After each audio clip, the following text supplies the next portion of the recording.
বাংলাদেশে এমন কিছু মসজিদ রয়েছে যেগুলো শুধু আকারে ছোট নয়, বরং ঘিরে আছে অজানা রহস্য, অলৌকিক কাহিনী আর শতাব্দী প্রাচীর ইতিহাস। হযরত সুলাইমান আলাইহিসসালাম জিন দ্বারা মসজিদুল আকসা নির্মাণ করেছেন, একথা সবাই জানে। কিন্তু ঢাকায় জিন মসজিদ, যেখানে স্থানীয়দের বিশ্বাস এটি মানুষের নয় বরং জিনদের হাতে করা। সেই সাথে বগুড়ায় বিশ্বের সবচেয়ে ক্ষুদ্রতম মসজিদ, যার নির্মাণকাল আর উদ্দেশ্য আজও এক রহস্য। আর বরিশালের অলৌকিক মসজিদ, যা একটি বিশাল বটগাছের নিচে শত শত বছর ধরে দাঁড়িয়ে আছে। আর অনেকেই মনে করেন এটি অলৌকিকভাবে স্থাপতি। কিন্তু কতটুকু সত্য এইসব বিশ্বাস? আসলে কি এখানে অতি প্রকৃত কোনো শক্তির অস্তিত্ব আছে, নাকি এর পেছনে আছে এক বিস্ময়কর ইতিহাস? চলুন ভিডিওটি শুরু করা যাক।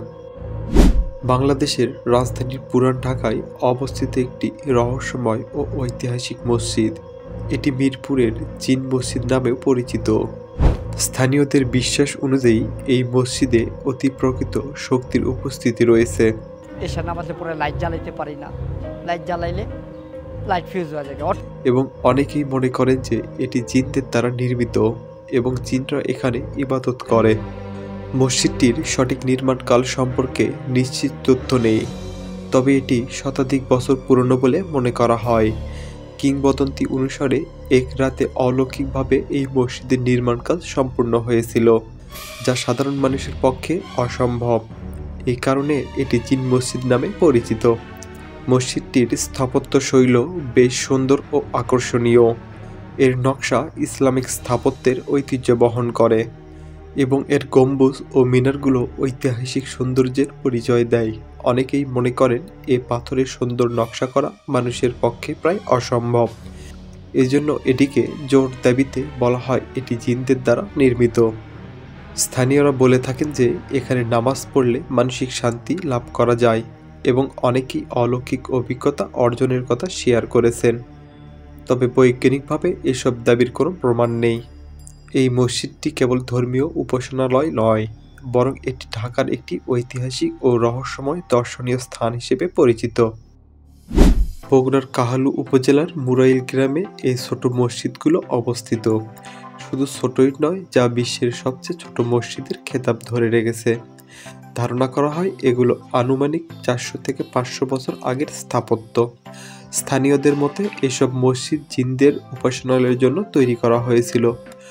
অনেকেই মনে করেন এটি কোনো সুফি বা দরবেশের ছোট ইবাদতের স্থান ছিল। মসজিদগুলো বর্তমানে জীর্ণ শীর্ণ অবস্থাতে রয়েছে। লতাপাতায় গম্বুজগুলো আচ্ছাদিত হয়েছে। পাশের গ্রামের আরেকটি মসজিদ, যার দেয়াল ধসে পড়েছে, ওপরের গম্বুজের অংশ ভেঙে পড়েছে। গাছপালার শিকড় দিয়ে মসজিদটি ভরে গিয়েছে। এই মসজিদগুলোতে 3 থেকে 4 জনের বেশি মানুষ নামাজ আদায় করতে পারেন না। শতাব্দী প্রাচীর এই মসজিদগুলো ইসলাম প্রচারের প্রাথমিক যুগের সাক্ষী। প্রত্নতাত্ত্বিক বিভাগের অবহেলার কারণে এই ঐতিহ্যবাহী স্থাপনাগুলো নষ্ট হওয়ার ঝুঁকিতে রয়েছে। বরিশাল জেলার চরমনার ইউনিয়নের হোগলারচর গ্রামে অবস্থিত গাজী কালুর দরবার বাড়ির পাঞ্জেগানা মসজিদটি বিশ্বের অন্যতম ছোট মসজিদ হিসেবে পরিচিত। মসজিদটির দৈর্ঘ্য 5.5 ফুট এবং প্রস্থ 5 ফুট। এতে একসঙ্গে সর্বোচ্চ 3 থেকে 4 জন মুসল্লি নামাজ আদায় করতে পারেন। মসজিদটি প্রায় 400 থেকে 500 বছরের পুরনো বলে ধারণা করা হয়। এটি একটি গম্বুজ বিশিষ্ট এবং প্রবেশপথের উচ্চতা মাত্র 3.5 ফুট। মসজিদটি বিশাল একটি বটগাছ দ্বারা আবৃত, যা স্থানীয়ভাবে মসজিদ গাছ নামে পরিচিত। এই গাছ এবং মসজিদকে ঘিরে স্থানীয়দের মধ্যে বিভিন্ন অলৌকিক বিশ্বাস ও কুসংস্কার প্রচলিত রয়েছে। স্থানীয়দের মতে মসজিদটি গায়েবীভাবে স্থাপিত হয়েছে এবং এটি কানা মসজিদ নামে পরিচিত। মসজিদ সংলগ্ন বটগাছের পাতা বা ডাল ভাঙ্গা নিয়ে স্থানীয়দের মধ্যে বিভিন্ন বিশ্বাস রয়েছে। কেউ তা ভাঙতে সাহস করে না, কারণ এতে বিপদ হতে পারে বলে ধারণা করা হয়। এই মসজিদটি বরিশালের একটি গুরুত্বপূর্ণ ঐতিহ্যবাহী স্থাপনা, যা ধর্মীয় ও ঐতিহাসিক দৃষ্টিকোণ থেকে বিশেষ গুরুত্ব বহন করে। এই মসজিদগুলো বাংলাদেশের ইতিহাস, সংস্কৃতি ও প্রকৃতির এক অনন্য সংমিশ্রণ। প্রতিটি মসজিদই আমাদের ঐতিহ্য ও ধর্মীয় স্থাপত্যের এক একটি জীবন্ত নিদর্শন। আপনি যদি কখনো এই স্থানগুলোতে বেড়াতে যান অবশ্যই এই মসজিদগুলো ভ্রমণ করে আসবেন। ভিডিওটি ভালো লাগলে অবশ্যই একটি লাইক করবেন, চ্যানেলটি সাবস্ক্রাইব করবেন। ধন্যবাদ সবাইকে।